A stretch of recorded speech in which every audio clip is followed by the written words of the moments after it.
اب آپ دو قومیں دیکھ لیں، ایک ہی جتنی آبادی دونوں کی، ایک طرف ہندوستان دوسری طرف چائنا.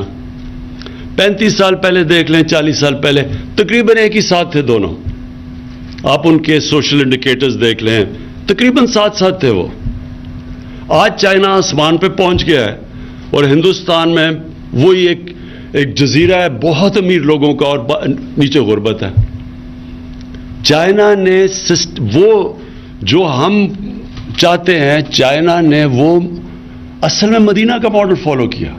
انہوں نے نیچے سے طبقے کو اوپر اٹھایا، اور ہم چائنا جب گیا تو انہوں نے باقاعدہ بتایا کیا سٹیپس لیے گئے کہ انہوں نے اپنے نچلی طبقے کو کس طرح اوپر اٹھایا، کیسے پاورٹی ایلیویشن میں کیا، اور پھر کیسے انہوں نے ان لوگوں کو باقاعدہ پروگرامز بنا کے 10 سال 15 سال 20 سال کے پروگرامز بنا کے انہوں نے اپنے نچلے طبقے کو اوپر اٹھایا. اور وہ چیز کی جو دنیا کی تاریخ میں کبھی کسی نے نہیں کی، یعنی جن نمبرز میں انہوں نے لوگوں سے غربت سے نکالا. اور پھر ابھی شی جن پنگ نے اناؤنس کیا کہ ہم نے ایکسٹریم پاورٹی ختم کر دی. تو آپ وہی دیکھ لیں کہ ہندوستان آج کدھر ہے اور وہ چائنا کدھر پہنچ گیا ہے. سو ہمارا جو فنڈامنٹل پرنسپلز ہم نے اس قوم میں جو ہمیں اڈاپٹ کرنے چاہیے تھے، جب ہم نے ایک بہت بڑا، ہمارے فاؤنڈنگ فادرز نے کہا کہ یہ مثالی اسلامی فلاحی ریاست بنے گی، یہ جو فیصلہ تھا اس کے اوپر کبھی عمل ہی نہیں ہوا اور ایک ایلیٹسٹ سسٹم بن گیا. جو آپ اور چیزیں چھوڑ دیں، تعلیم کا نظام لے لیں، یہ کتنی بڑی ایک ملک کی بدقسمتی ہے کہ ایک چھوٹے سے طبقے کو آپ انگلش میڈیم پڑھا دیں اور وہ نوکریاں ان کو دلوا دیں، باقی جو آپ کی عوام ہے وہ بیچاری اوپر ہی نہیں آ سکتی. ایجوکیشن اپارٹھائڈ، کہ آپ ایک طبقے کے لیے ایک تعلیم، دوسروں کے لیے نیچے، اور پھر ایک دینی مدرسے چل رہے ہیں. کبھی کسی نے کوشش نہیں کی اس کو سنتھسائز کرنے کے لیے کہ ایک ملک ہے، ایک قوم ہے، اس کا کورس سلیبس تو ایک ہو، لیکن کیونکہ ہماری طرح کی ایلیٹ فائدہ اٹھا رہی تھی اس سے، ہمارے بچوں کو اچھی نوکریاں مل رہی تھیں، ہمیں کوئی انسینٹو نہیں تھا کہ چینج کریں سسٹم.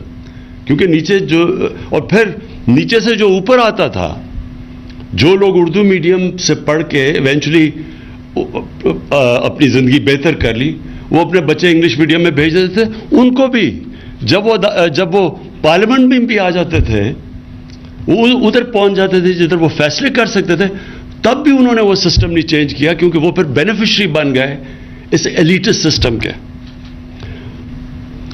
کہ ہمارا جو سسٹم بن چکا ہے وہ سارا ایلیٹ کے لیے بن چکا ہے. قرضے ہیں تو پیسے والے لوگوں کے لیے، گھر بنائیں گے تو پیسے والے لوگوں میں ہونی چاہیے، تعلیم پیسے والے، انصاف کا نظام صرف پیسے والے لوگوں کے لیے. غریب آدمی اور ایک طاقتور کا مقابلہ ہو جائے عدالت میں، وہ کبھی غریب جیت ہی نہیں سکتا، اس کو انصاف ہی نہیں مل سکتا.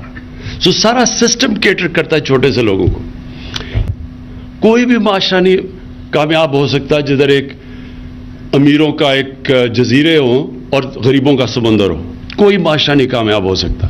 تو ہماری کیا کوشش ہے، وہ اپنا ذرا مائنڈ سیٹ اور ملک کی پرائرٹیز چینج کریں کہ یہ جو نیچے طبقہ ہے، جس کے لیے نہ ہم آپ کو پتہ ہے کوئی گھر ہی بیچارے نہیں بنا سکتے، کوئی سسٹم ہی نہیں تھا لون دینے کا. غریبوں کو تو چھوڑیں، جو ہماری پروفیشنل کلاسز ہیں، غریب جو ہمارے لوور مڈل کلاسز ہیں، جو مڈل کلاسز ہیں، وہ بھی گھر نہیں بنا. کیش ہے تو گھر بناؤ، یا کوئی سسٹم ہی نہیں تھا ہاؤس فائنینسنگ کا. تو اس لیے پھر یہ جو مائکرو فائنانس کی طرف آئے، اور جس طرح قوت کا بڑا زبردست ان کی تجربہ اور ایکسپیرنس ہے، تو بجائے ہم نے ریئلائز کیا کہ بینکس جب تک سیکھیں گے چھوٹے لوگوں کو قرضے دینے میں، تب تک تو ہمارے 5 سال بھی پورے ہو جائیں گے. تب ہم نے پھر سوچا کہ ہم مائکرو فائنانس کمپنیز کو لے کے آئیں، جو شوکت ترین کا آئیڈیا تھا. اور اب انشاءاللہ یہ جو کامیاب پاکستان ہے، یہ ایک لینڈ مارک پاکستان کی تاریخ میں ایک ایسا پروگرام یہ شروع کر رہے ہیں ہم، جو میں سمجھتا ہوں کہ خیر کامیابی تو اللہ دیتا ہے، کوشش انسان کی ہے. کہ میں یہ سمجھتا ہوں کہ جب آپ اس طرف لگ جائیں جدھر عام آدمی کی زندگی آپ بہتر کریں، جدھر غریب آدمی کی دعائیں لگیں، تو اسی معاشرے میں اللہ کی برکت آتی ہے. یہ نہیں ہے، یہ اللہ کی برکت آتی ہے. غریب کی وہ آواز سنتا ہے، اس کی تکلیف میں، اس کی دعائیں سنتا ہے. اور یہ ہم نے فنڈامنٹل غلطی کی ہے پاکستان میں. ہم نے یہ کبھی سوچا ہی نہیں کہ وہ جو لوگ جو نیچے طبقہ پیچھے رہ گیا ہے اس کے لیے ہم نے کیا کرنا ہے.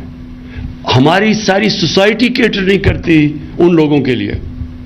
ہماری یہ ملک میں سب سے زیادہ جنراسٹی ہے. یہ سب سے زیادہ خیرات دیتا ہے ملک، لوگ دیتے ہیں. لیکن گورنمنٹ جس کو لیڈ کرنا چاہیے تھا وہ سارے سسٹمز ہی بن چکے ہیں ایلیٹ کے لیے.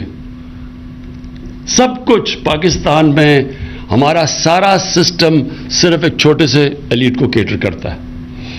اور جب آپ یہ چینج لے کے آتے ہیں تو بڑی ریزسٹنس آ جاتی ہے اس کے اوپر. تو یہ میں تو سرپرائز نہیں ہوں کہ انہوں نے بڑا کہا آپ کو کہ جی یہ نہیں ہو سکتا. ہمیشہ جب آپ یہ چیز کریں گے تو لوگ کہیں گے یہ نہیں ہو سکتا. یہ انشاءاللہ یہ بڑی محنت سے آپ تک یہاں پہنچے ہیں. انشاءاللہ یہ کامیابی سے چلے گا. آپ کو پرابلمز آئیں گے. آپ کے پاس پوری ایک کمیٹی مانیٹرنگ کرنے کے لیے بیٹھی ہونی چاہیے جو کانسٹنٹلی ایویلویٹ کرے کہ کس طرح کے پرابلمز آ رہے ہیں. پرابلمز آئیں گے آپ کو، لیکن آپ کو اس میں بہت اللہ کی برکت آئے گی جس کی وجہ سے یہ کامیاب ہوگا.